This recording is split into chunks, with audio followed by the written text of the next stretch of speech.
आप देख रहे हैं अनहोनी। तो चलिए बढ़ते हैं आज की इस कहानी की ओर। कालगंज बस स्टॉप से मैं बस में सवार हुआ। बस में लोग तो थे मगर काफ़ी कम, या यूं कहें तो उंगलियों में गिना जा सके, बस इतने ही लोग थे।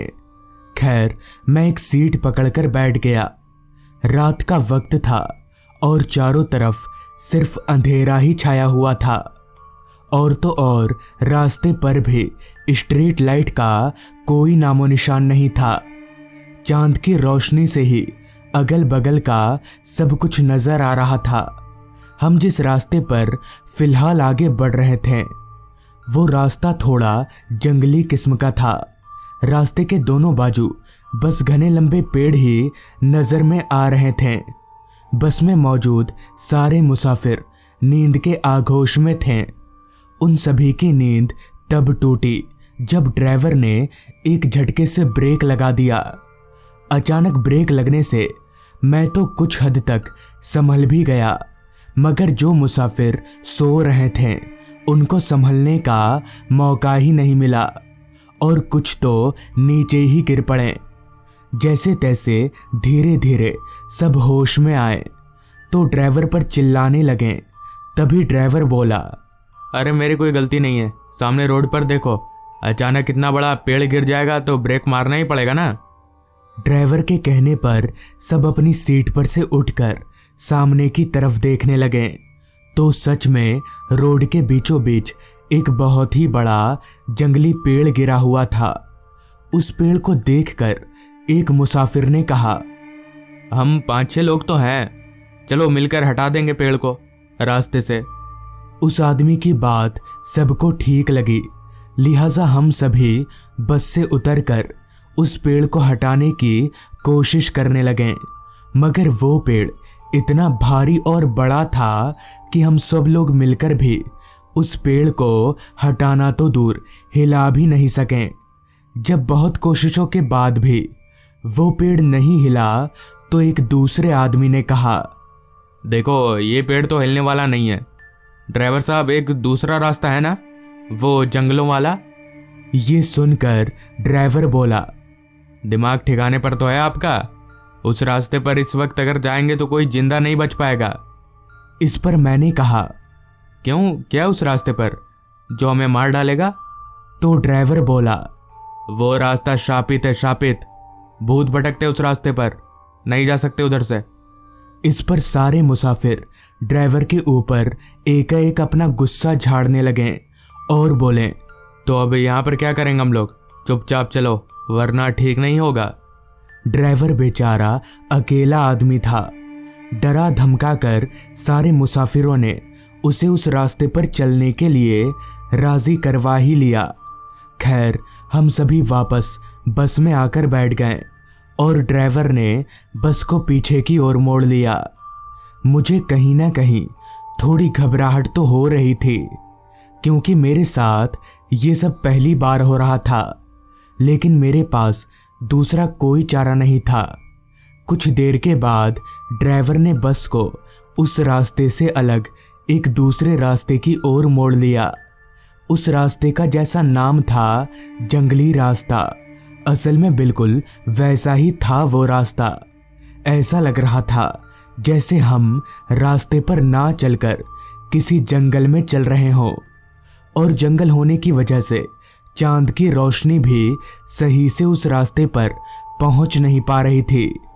ड्राइवर का बॉडी लैंग्वेज और पसीने से तरबतर हो चुकी उसकी शर्ट को देखकर साफ तौर पर पता चल रहा था कि वो बहुत ज्यादा डरा हुआ है। हालांकि मैं भूत प्रेत शापित इन सब चीजों पर विश्वास नहीं करता था, मगर पता नहीं क्यों उस माहौल में मुझे बहुत घबराहट सी हो रही थी। हमारी बस एक ही धुन में चले जा रही थी। बस में सवार सारे लोग धीरे धीरे वापस नींद के आगोश में जा रहे थे।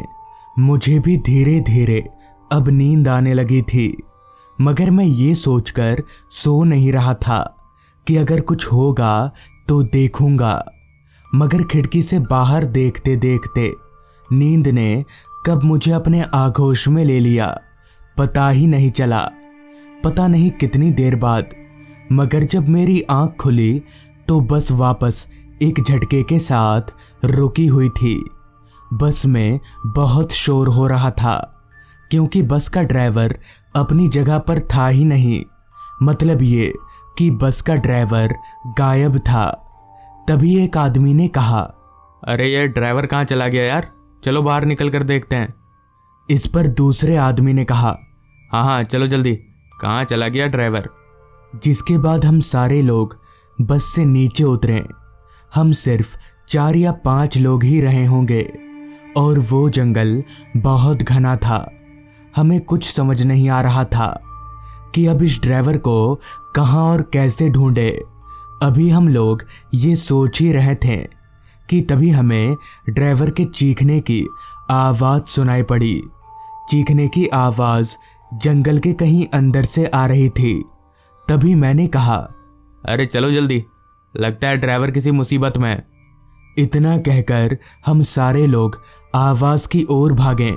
भागते भागते हम जंगलों के अंदर पहुंच गए, मगर तब भी ड्राइवर के चीखने की आवाज़ आ ही रही थी।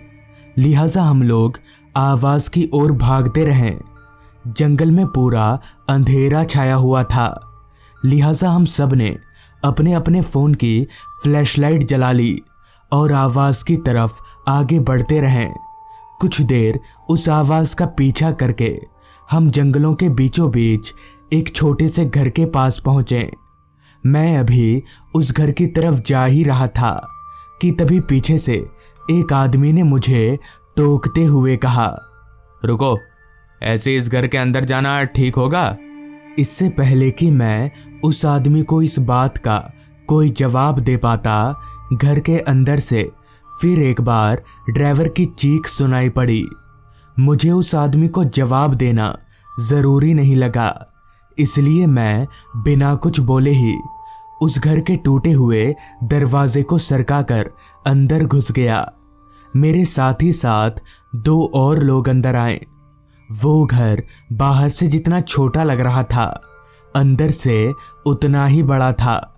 इसलिए हम सब लोग आपस में अलग अलग होकर ड्राइवर को ढूंढने लगे, मगर ड्राइवर हमें कहीं पर भी नज़र नहीं आ रहा था। कुछ देर तक ढूंढते रहने के बाद ड्राइवर हमें उस घर के एक कोने में बेहोशी की हालत में मिला। हम लोगों ने मिलकर किसी तरह से ड्राइवर को होश में लाया और पूछा, तुम यहाँ पर कैसे आ गए?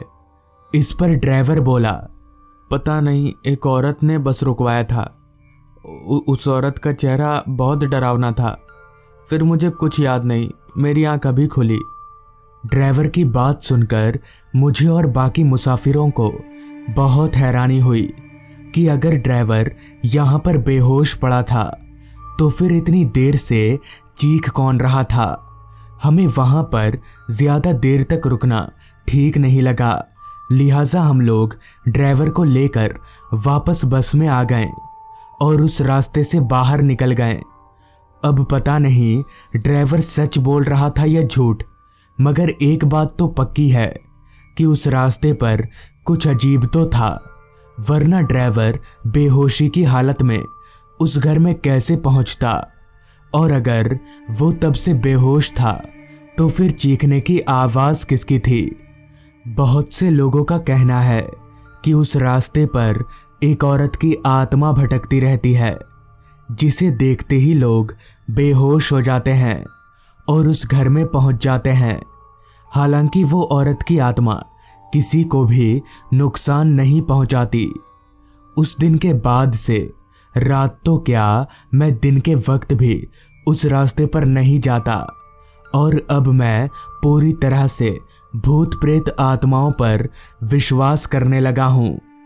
तो दोस्तों, ये थी आज की कहानी। अगर आपको ये कहानी अच्छी लगी हो तो चैनल को ज़रूर सब्सक्राइब कर लें। तो मैं आपका दोस्त आर्यन जल्द ही मिलूँगा आपसे ऐसी ही एक कहानी के साथ।